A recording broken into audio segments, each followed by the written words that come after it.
I think the players are working really hard, this week to take advantage of some of the lessons that we learned in the first game, try to get prepared for, a very, very talented Texas A&M team. They've got a lot of starters back. They've got a lot of experience. Got a lot of good players at key positions, whether it's quarterback, running back, lots of good defensive players. We've had some tough games with these guys in the past, and certainly need to elevate our game to maintain sort of the intensity and the standard of excellence that we want to play with for 60 minutes in the game. And I think everybody's got to challenge, themselves to do that. Kevin Elko, talks to the team, and I think he made a good point. You can always ask yourself, what if? You ask yourself, what if I play with discipline? What if I dominate the guy? What if I play hard for 60 minutes? What if I maintain intensity? Those are all questions that you ask yourself before something happens. All right, and then you can say, only if, and that's what you ask yourself after it happens.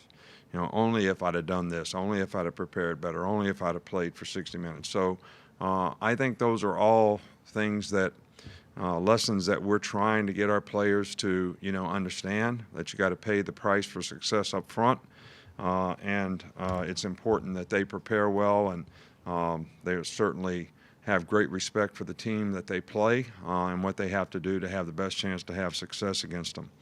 This week is College Football Mental Health Week. We're proud to be a part of the Helinski Hope for 3 and the Third, something that we supported last year when we played at South Carolina. I've also been involved for probably 20 years with the Jason Foundation, which is all about suicide awareness in teens. So we think this is a very important cause to create awareness on a national basis, so a lot of people can be very, very supportive.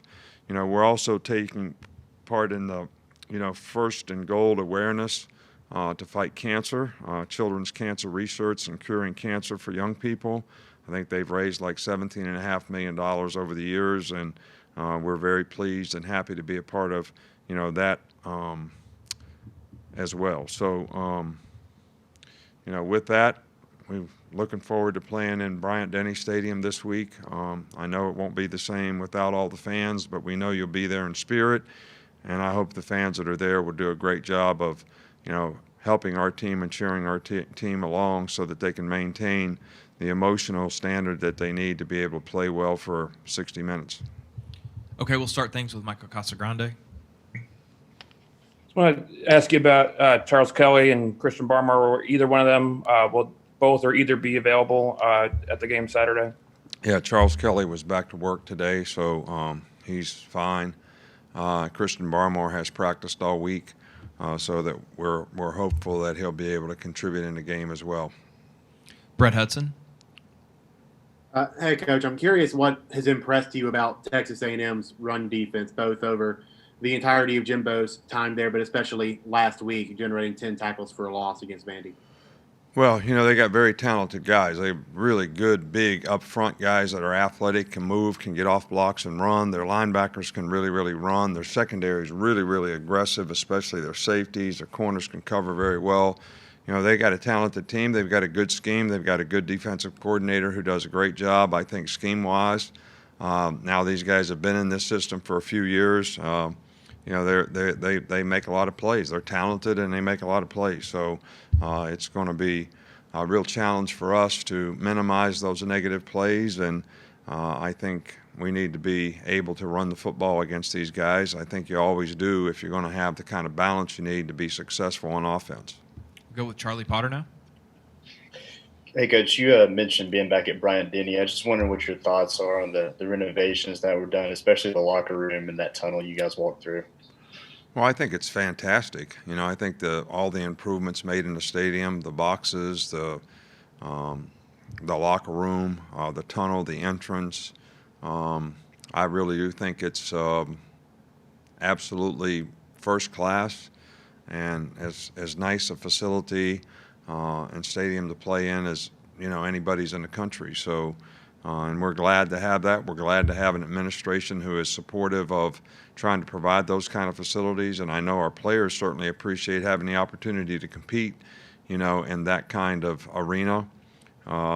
So it's first class in every way, and we're happy for the people who, have been very, very supportive of the university and the athletic program to have, some of the finest boxes and facilities in the country as well.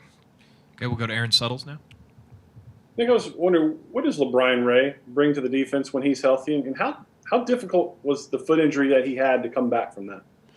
Well, I think it was very difficult because it was an ongoing injury, but he worked really, really hard, and he's a really good player. We're a different team if he can't play because he's athletic, he can run, he's a decent pass rusher. He's a guy that he can play the run, he can play the point, but he's still athletic enough to play on the edge and give you some push, and he's a good inside rusher. So we need more guys like Lebron Ray, on our team. He's got great character, competitive character. Really, he's a hard worker, sets a good example for other players. So, when he's around, his presence is certainly felt by everybody else and certainly appreciated by us as coaches. Go to Mike Rodak. You had a few new starters in the secondary for this game between Malachi, Daniel Wright, and then Josh Jobe. Just what did you see out of them, and how well they fit into the existing pieces that you have on the defense? Well, we actually had 4 new starters. Jordan Battle played a little bit in dime last year, but they did good things. I'm sure that they're guys that I think can develop very nicely into being very good players. Some things we need to clean up. Tackling in some areas wasn't as good as it needed to be at the second level. Too many missed tackles, made some mental errors. I will say this, though, Missouri was a very difficult first game preparation in terms of a lot of things that they did, motions, fastballs. So, a tough first game for guys. And, recognition probably is one of the things that I think inexperienced players struggle with most, and hopefully these guys will make a big improvement from last week to this week. But I was encouraged by their performance, in the first game. The big play throwback to the running back, was not really a secondary issue, and that was the biggest play in the game. I didn't feel like we finished the game very well in 2 minutes at the end of the game, but for the most part, I thought they played hard. They executed, covered halfway decent and didn't give up a lot of explosive plays. Okay, we got time for 2 more. We'll start with James Ogletree. Yeah, Coach, I wanted to ask about your tight end position. You had a good rotation going there on Saturday against Missouri. Just wanted your thoughts about that position group as a whole. And do you anticipate continuing with that kind of a rotation, or would you like to narrow that down? We like to play as many guys as we can at any position who can play winning football. I think we played 4 guys. And, Major Tennyson would have played probably before some of those guys, but he has been sick, not COVID sick, but just, a little bit.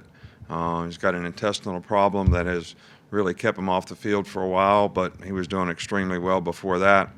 But I think all these guys are capable, and, we wanted to see what some guys could do in the game. If we'd have finished the game better, we could have played a lot more guys. So, we think we have 3 or 4 guys at that position and all can contribute in some way, so we have no problem playing all of them. Okay, we'll finish up with Jared Oliver. Hey, Coach. You sort of already answered this, but just Najee said that you guys played pretty solid overall, but you guys needed to tune up some things. What would you want to see from your team against the Texas A&M defense? Well, we're going to have to finish better, finish blocks, finish runs, because these guys are really athletic. They can get off and make plays.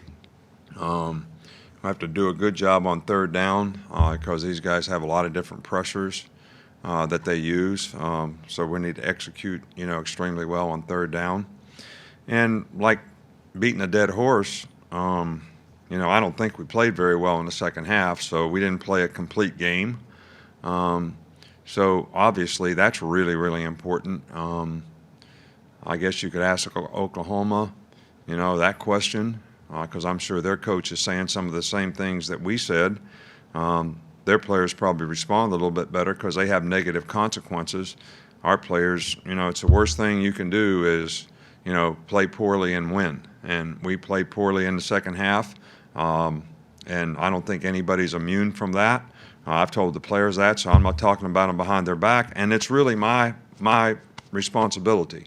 All right, I came home and felt really bad that I must have done a really, really bad job, not in getting the players ready to play the game, but maintaining their intensity throughout the game, and doing a good job at halftime to try to get them to come out and, maintain, the energy that they needed to maintain to be able to play for 60 minutes in the game, not thinking that, hey, looking at the scoreboard, we always say there's no scoreboard. So, I mean, that's something we need to improve on, because when we play a good team like Texas A&M who's capable with a quarterback of coming back in the game, 28-3 or whatever the score was, game ain't over then.